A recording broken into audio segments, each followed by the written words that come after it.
Pour fabriquer du pain, on mélange d'abord la farine et l'eau. On ajoute ensuite de la levure à la pâte ainsi formée. La levure est un micro-organisme constitué d'une seule cellule. Il existe plusieurs sortes de levure, mais celle qui est généralement utilisée se nomme Saccharomyces cerevisiae. Après le mélange, on achemine la pâte vers le pétrissage.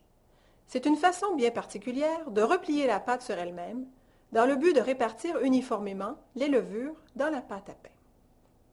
Ensuite, on laisse la pâte reposer. C'est la période d'incubation pendant laquelle les levures se reproduisent dans la pâte. Par quelques étapes automatisées, on donne la forme au pain désiré.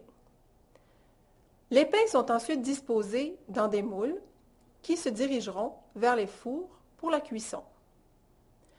Les levures se nourrissent d'un sucre qui se retrouve dans la farine, le maltose.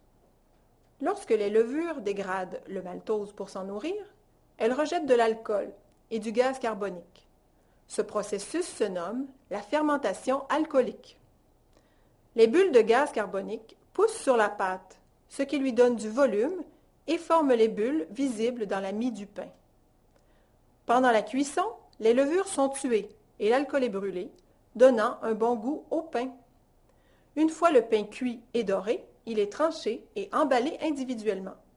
Le pain frais est alors acheminé vers les commerces où nous pourrons l'acheter et le déguster. Bon appétit!